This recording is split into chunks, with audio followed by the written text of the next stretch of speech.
You know what date that is? Well, it's August 15th, I believe. I'm not sure on that. You might have to verify.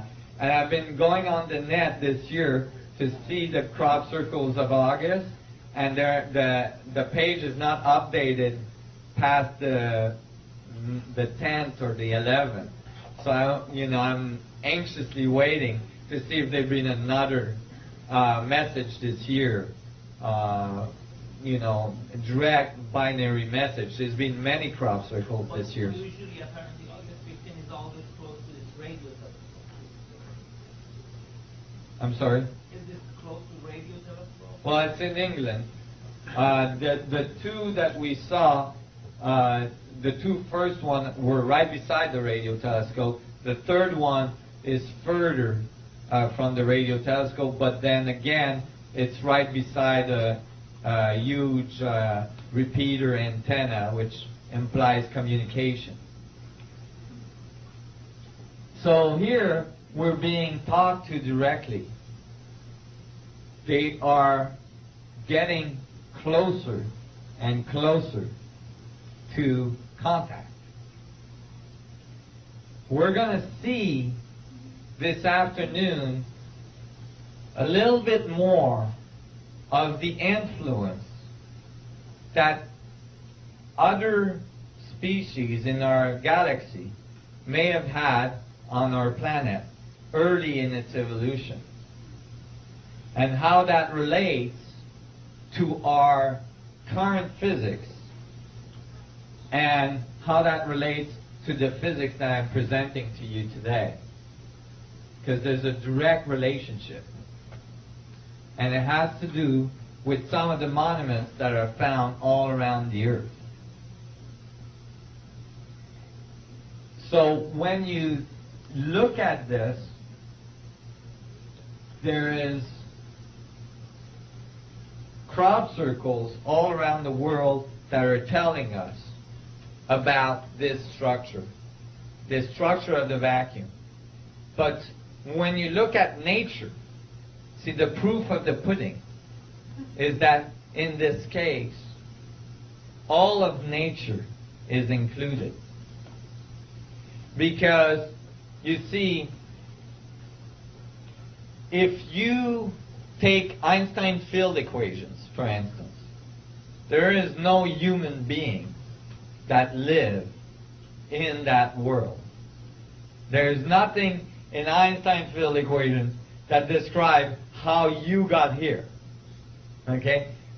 You can't put human beings in there. If you look at quantum equations for subatomic particles, there is nothing in that world in which you exist, neither. It's all probabilities. But if you have a unified field theory, then it should include all of the biological resolution. Okay? Well, when you look at biology, when you look at nature, what do you see? You see highly organized systems that generate fractal structures everywhere. Where is the fractal coming from? Look at the branch of a tree. They're all fractal structures. Look at the way the grass grows. They're all fractal structures. The way plants grow, the nervous system of your body, the veins of your body, all fractals. All very specific fractals that obey actually the phi ratio, 1.618. Always 1.618, smaller and smaller or bigger and bigger. Just like your finger. The end of your finger is 1.618 smaller than the middle part, and the middle part is 1.618 bigger than smaller than the third part. And your finger compared to your hand is 1.618 smaller. And your hand to your forearm is 1.618. And again, your whole body. All fractal structures everywhere in nature. That's the proof of the pudding. Actually, that fractal behavior of nature, according to this theory, emerged directly from the structure of the vacuum. The vacuum directs reality. And reality portrays the structure of the vacuum. So when you look at nature, you can see the vacuum geometry. And in such a theory, everything is included, including you. So then it is a fully unified theory. We're going to finish on this. We're going to just touch on it as we go. This is a presentation I did to the APS, the largest physics community on Earth. And I showed here in a scaling law, hello,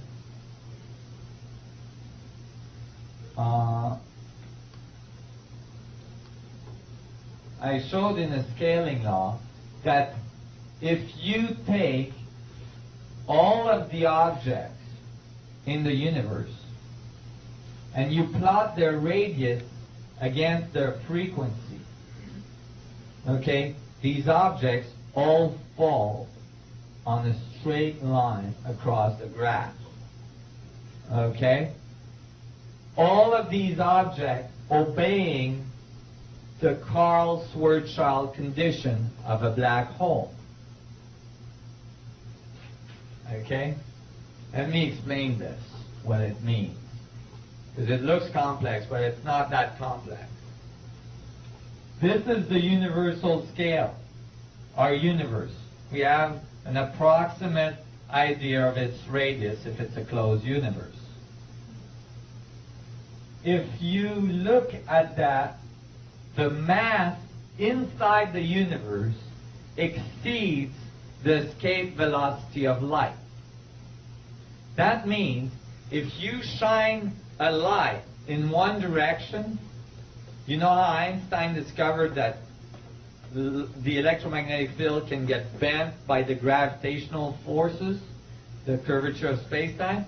That light will bend around one star, bend around the other star, bend around the other star, bend around the other star, and come right back. It will not escape our universe because there's too much mass in it. That means we live inside a black hole.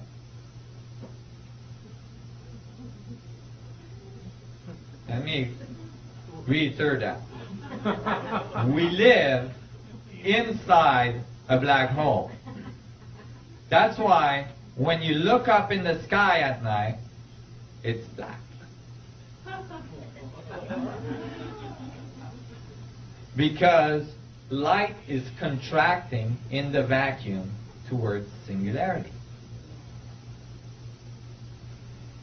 Everything inside that black hole is smaller black holes. But these smaller black holes you are outside of. This is a quasar, very, very large. This is a galactic center. This is our sun. This is an atom. And this is a subatomic particle, the Big Bang, 10 to the minus 33, the Planck's length.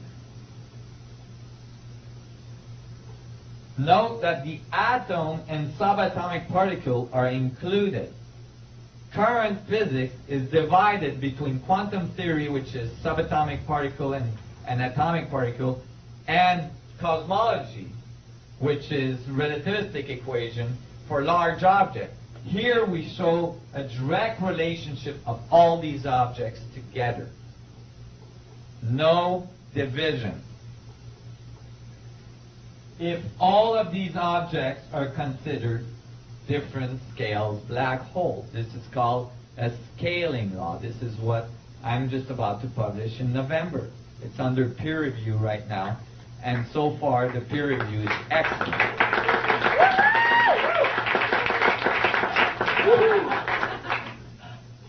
We're having fun yet? So now you can see that if you're in a universe that's a black hole, the smaller black hole in that universe, you're on the outside of, so they look like white holes. They radiate. You see the radiating side of the event horizon. It looks like a star, it looks like a planet, it looks like an atom, it looks like a subatomic particle. Do you guys see that? The white hole and the black hole are not two different objects. They're inside each other. And it's a feed between the gravitational field and the electromagnetic field. Radiation generates curvature in space, which generates radiation, and that generates an open feedback. And what's an open feedback? It's a fractal. That's exactly what a fractal is an equation that's reiter and reiter and reiter, and it generates an open feedback. Everybody sees this? Everything you're looking at is different scale black holes, including all the atoms that you're made of. We don't see any evidence of entropy and death. All we see is evidence of mini black holes disorganizing and reorganizing, or actually changing levels of organization. When you die, not one of your atoms will ever disappear.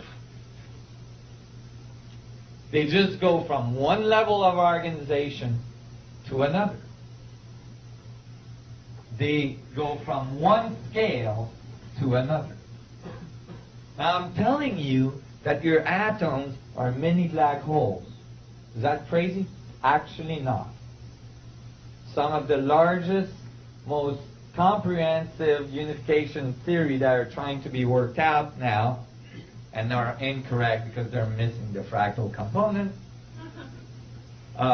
by Stephen Hawking, for instance, describe all subatomic particles as mini black hole, and the Hadron Collider that's being built in Geneva that I mentioned earlier is being built to search for these mini white hole black holes for subatomic particles.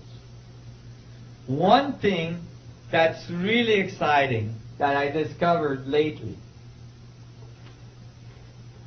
is that I'm telling you that the atoms that makes up your cells are mini black holes.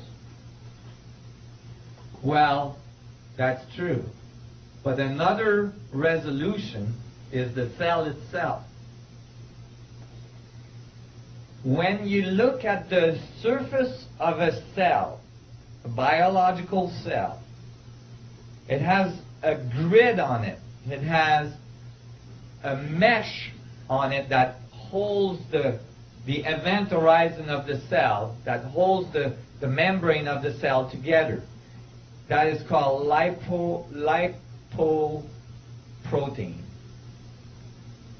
The rate of oscillation in hertz of the lipoprotein on the surface of a cell is 10 to the 11 hertz.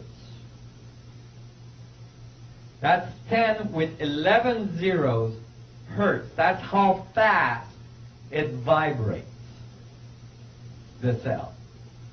If you plot the cell at 10 to the 11 hertz